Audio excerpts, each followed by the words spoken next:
Hi friends, வணக்கம். இப்போ அடுத்து ஒரு ஏவி 2 பேருக்கு போட்டிருக்காங்க. அது யாருன்னாக்கா மிச்சம் இருக்கிற மீதி இருக்கிற 2 பேர் யார்? சபரி, அரோரா. இவங்க 2 பேருக்கு தான் ஒரு ஏவி போட்டிருக்காங்க. 2 பேருமே அழுகுறாங்க. சபரியை பார்த்து நீ என் தம்பிடா செல்லம், நீ என் தம்பி செல்லம் அப்படின்ற மாதிரி பிக் பாஸ் சொல்கிற சபரிக்கு, சபரி வந்த நாள்லேருந்து அண்ணே அண்ணே அண்ணே அண்ணேன்னு கூப்பிட்டதுக்கு ஒரு ரெஸ்பான்ஸ் கொடுத்துருக்காரு பிக் பாஸு. இப்போவாது பிக் பாஸ் வந்து சொல்லியிருக்காப்ல, நீ என் தம்பிடா போடாடி வச்சுக்கடா, நீ என் தம்பி போடா அப்படின்ட்டு. ஸோ மக்களே, பிக் பாஸ்னுடைய 4வது ப்ரமோ ரிலீஸ் பண்ணியிருக்காங்க. மக்களே, என்னதான் வந்து இவங்களுக்கு கண்டென்ட்டே இல்லைன்னாலும் இந்த ப்ரமோ போகிறதுல ஒன்றும் குறைச்சில்ல. 4வது ப்ரமோ ரிலீஸ் பண்ணியிருக்காங்க.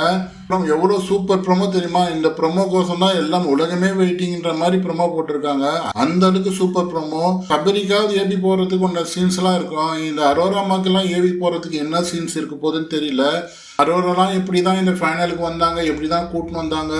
அரோரா இல்லாமல் வேறு யார் இருந்தாலும் ரொம்ப சந்தோஷப்பட்டிருப்பேன். ஏன் நீ திரும்ப திரும்ப அரோராவை இவ்வளோ டேமேஜ் பண்ணுறேன்னு நீங்கள் கேட்கலாம். கொஞ்ச நேரத்துக்கு முன்னாடி கூட அங்கே லைவில் துஷார் வந்து எல்லாரும் 2 பேரையும் சைக்கிளில் வந்து டபுள்ஸ் வச்சுட்டு இருப்பாப்புல, வியானாவையும் அப்சராவையும். அதுக்கு வந்து 3ஆவதாக கேட்பாப்புல அரோராவை, வா டபுள்ஸ் அடிக்கலாம் வான்ட்டு.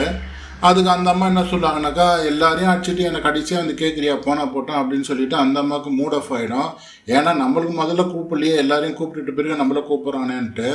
பக்கத்தில் சுபிஷா இருப்பாங்க. துஷாரை பார்த்து சுபிக்ஷா கேட்பாங்க, அரோராவை வந்து தேடிட்டு இருந்தியா அப்படின்ட்டு. துஷார், நான் ஏன் தேடணும், எனக்கு வேறு வேலையே இல்லையா அப்படின்னு சொல்லிட்டு போயிடுவார் துஷார். அதுக்கு இந்த அம்மா என்ன தெரியுமா சொல்லுவாங்க, பிக் பாஸ் யாருன்னா ஒருத்தர் பையனை அனுப்புங்க பிக் பாஸ், எனக்கு வெறுப்பேற்றத்துக்கு எனக்கு பையனை அனுப்புங்க பிக் பாஸ். கோபம் வந்துச்சுன்னா அவங்களுடைய உண்மையான கேரக்டர், அவங்களுடைய உண்மையான எண்ணங்கள்லாம் வருது பார்த்தீங்களா. யாருன்னா ஒரு பையனை அனுப்புங்க பிக் பாஸ், நம்ம இந்த துஷாரை வெறுப்பேற்றணும் அப்படின்ட்டு. இப்படி தானே நீ பார்வதி எவ்வளோ வெறுப்பேற்றிருந்த. பார்வதி எடுத்தாப்புல கமருதீனை வந்து கட்டி பிடிக்கிறது என்னவோ, கையை பிடிச்சி நடக்கிறது என்னவோ, அவன் மடி மேலே உட்காரது என்னவோ, அவன் மடி மேலே அவன் உட்காரது என்னவோ, இப்படிலாம் பண்ணி அவனை வெறுப்பேற்றிந்த பார்வதியை.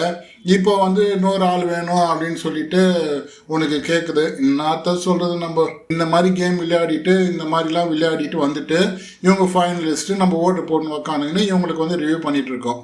ஒரு கேம் விளையாடி, நல்ல கேம் விளையாடி அந்த மாதிரி வந்திருந்தா கூட பரவாயில்ல மக்களே. வெறுப்பேற்றி இவ்வளோ தூரம் கொண்டு வந்துட்டு இதில் வேறு பிக் பாஸ் வேறு கோடான கோடி மக்கள் வந்து, கோடான கோடி தாய்மார்கள் வந்து வெளியே வெயிட் பண்ணிட்டு இருக்காங்களாம்.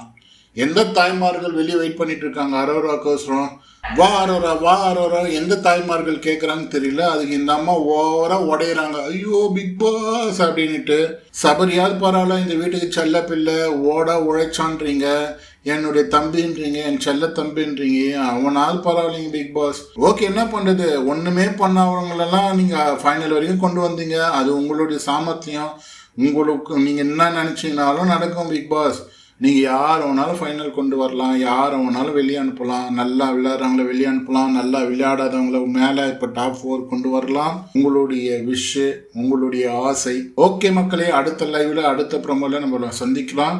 நன்றி மக்களே, வணக்கம்.